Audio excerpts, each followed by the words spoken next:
नमस्कार बंधुरा Zara cooking फुडे सबाइके स्वागत। तो केमन आছেন सबाई? आज आमी आपनादेर साथे शेयर करब घाटी कचु दिए पुटी माछेर झोल।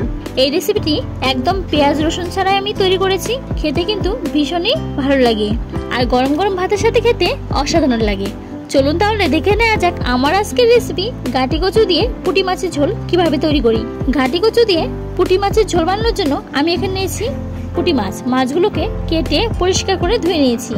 আর নিয়েছি আমি ঘাটি কচু। কচুগুলোকে সেদ্ধ করে খোসা ছাড়িয়ে নিয়েছি।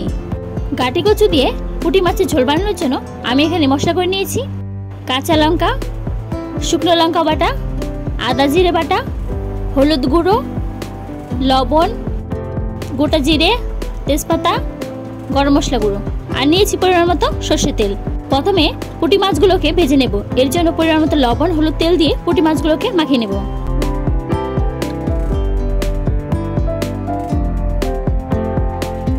লবণ হলুদ তেল দিয়ে পুটি মাছগুলোকে মাখিয়ে নিয়েছি। এবার ভেজে নেব। এর জন্য কড়াইতে দিয়েছি পরিমাণ মতো সরষের তেল।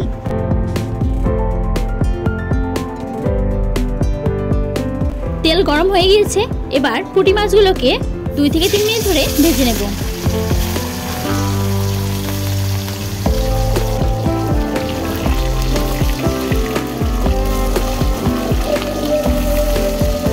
পুটি মাছগুলোকে ভালো করে ভেজে নিয়েছি। এবার নামিয়ে নেব।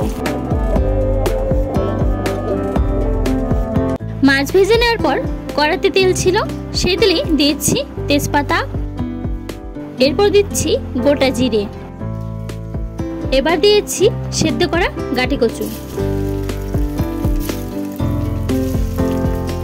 সেদ্ধ করা ঘাটি কচুগুলোকে ফোড়নের সাথে মিশিয়ে কিছু সময় ধরে ভেজে নেব।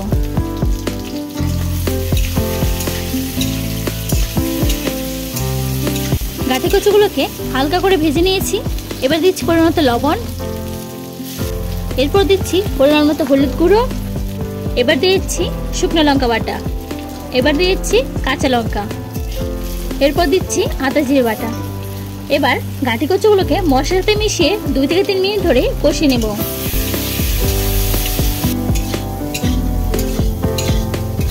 ঘাটি কচুগুলোকে মশলার সাথে মিশিয়ে কষিয়ে নিয়েছি। এবার দিচ্ছি পরিমাণ মতো জল। এবার একটি ঢাকনার সাহায্যে ঢেকে দিব। হতে দেব 7 থেকে 8 মিনিট। 8 মিনিট হয়ে গেছে। এবার ঢাকনা সরিয়ে নেব।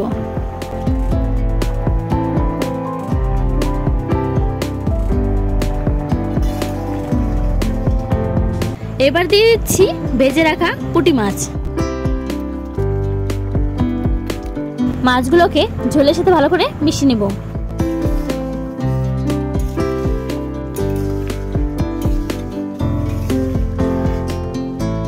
3 মিনিট হয়ে গেছে। এবার দিয়ে দিচ্ছি গরম মশলা গুঁড়ো। এবার গরম মশলা গুঁড়ো ভালো করে মিশিয়ে নেব।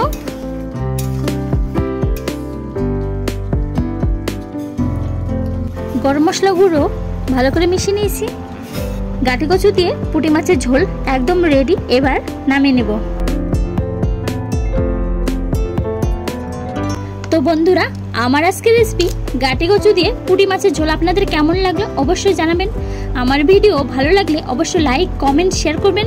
আমার চ্যানেলে নতুন কোনো বন্ধু হয়ে থাকলে অবশ্যই আমার চ্যানেলটি সাবস্ক্রাইব করবেন। পাশে থাকা বেল আইকনটি প্রেস করে দিবেন যাতে আমি কোনো রেসিপি শেয়ার করলে আপনাদের কাছে খুব তাড়াতাড়ি পৌঁছায়। দেখা হবে নতুন একটা রেসিপি নিয়ে। ভালো থাকবেন, সুস্থ থাকবেন।